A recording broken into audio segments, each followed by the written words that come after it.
All right there, YouTube. Welcome back to the channel. Another video on Old Red, our Project 1983 Peterbilt 359. Today's video, we're going to do some fuel mods on this old big Cam Cummins.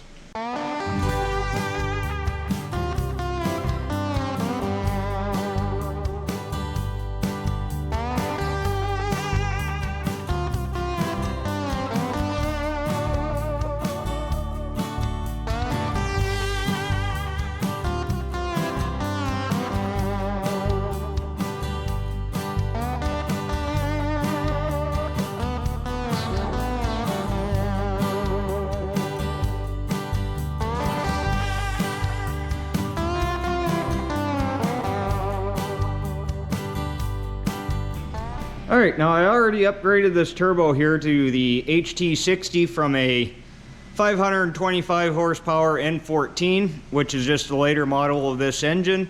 I believe the part number on this was 3800419. Now I'm gonna do the turbo in a separate video, just kind of make it a little better for people that are looking for a specific thing.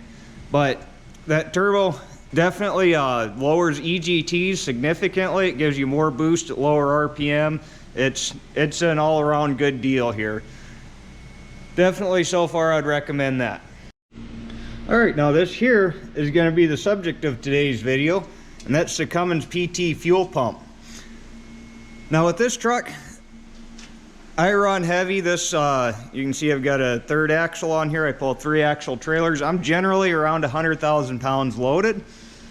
So keeping this safe is very important, and that's why the lower EGTs of that turbo is such a big deal. I was very, very safe on my EGTs before, but I was probably making about 450 horsepower. Now, I want just a little bit more than that. I'm not going to get crazy with it till I in-frame this motor and I do a few other things. I'm going to be changing the intake over from the air-to-water intercooler that's on it to an air-to-air, doing some other things. Probably going to be putting in some steel top pistons and a bunch of other changes in order to make probably a good reliable 550 plus horsepower out of this. But that's down the road. Right now I'm shooting for maybe about 475. Now real quick to give you a little bit of a rundown on the different adjustments on the Cummins PT pump. You've got kind of 3 main points of adjustment. With this cover removed, this screw right here, you see the jam nut with the little Allen head screw in it here. This is your no air screw. This adjusts the amount of fuel flow that's available without boost. You can see that there's this reference line here, comes off the intake manifold down to the fuel pump here. That actuates on a diaphragm, moves the needle out to unrestricted passage when you've got boost. This needle controls the amount of fuel that's able to bypass that. That has to do with your throttle response. This is what controls black smoke on gear changes, as well as your right foot, but a small turnout on this definitely does give you a better feel. You don't want to go too much because you're overfuel the engine when you're not under boost, but a little touch there definitely gives it better drivability. The next adjustment is in the center of this throttle shaft screw here. There'll be an anti-tamper ball. You have to drill that, pull that out, and there's a screw inside of there. You can back that screw out, and that screw is another needle valve that controls the amount of fuel that's able to pass through the throttle shaft on wide open throttle. Now, this I've already adjusted it out to where I'm no longer getting any response from that. So the next thing we're going to change is going to be the fuel button, also known as the idle plunger, and that's located underneath this cover. And that's what we're going to be changing here today. This is what a fuel button looks like. This hole in the end of it is a design size, and this is essentially the pressure regulator for the pump. It determines how much fuel pressure the pump has available to send through the system. Everything else basically regulates fuel pressure. This basically regulates fuel pressure by flow. this regulates the amount of available pressure inside of the pump. And these come with different, you can get these in different sizes with different size orifices, and that changes the amount of pressure it takes to unseat this and let the fuel bypass. Now the first thing we're going to need to do here is remove this anti-tamper wire here. I have not opened up this part of the fuel pump yet on this one, so I don't know what size button is in here.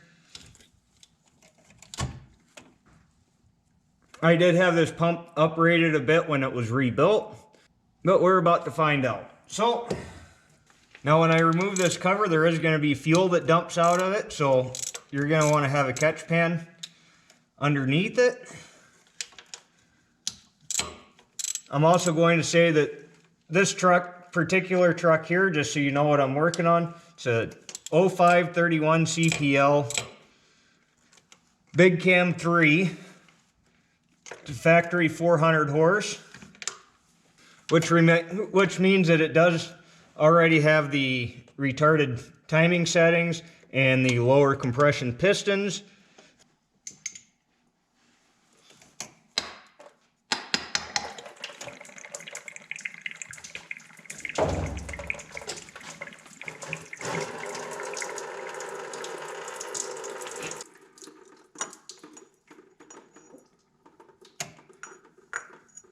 Then we can remove our cover. Also going to go ahead and remove the gasket here. I'm going to use a new gasket. Okay, now the next thing that we're going to need to remove is a C-clip here. Now you're going to want to be careful. There is some springs and stuff behind that, so you want to be careful removing that C-clip. Make sure that your spring and your governor shims and all that stuff don't come flying out. It shouldn't be too bad, but just be mindful of that.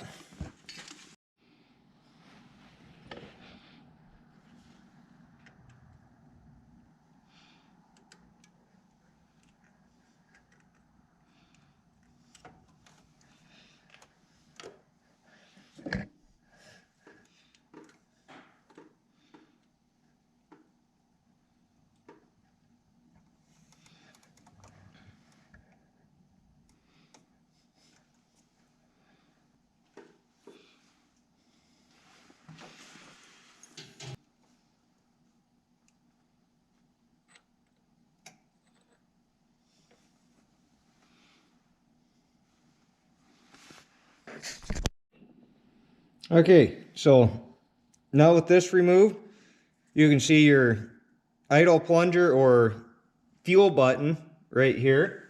Now there is a spring behind that, so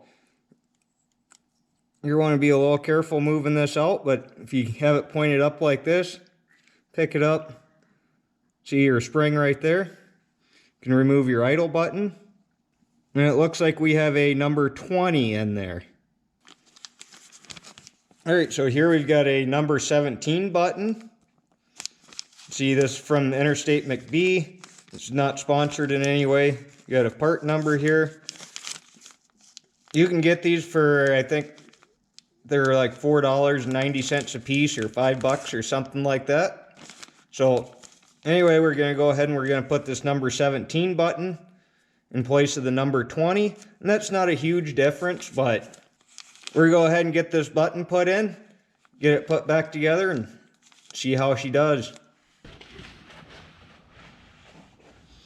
Okay, so now the big hole opening on the back side here goes over the spring. That goes just like that.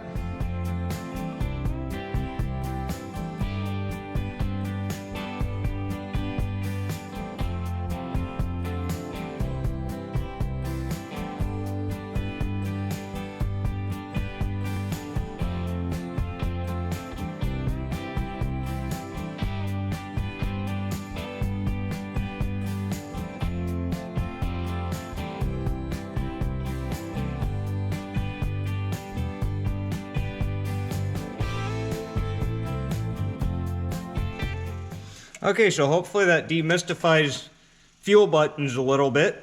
Really simple, really doesn't take very long.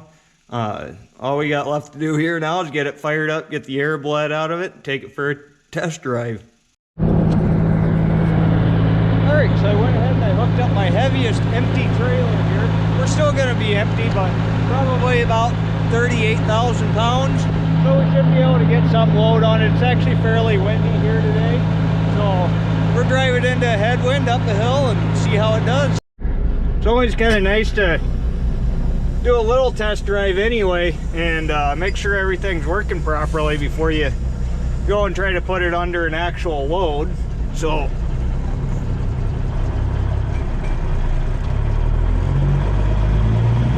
off we go.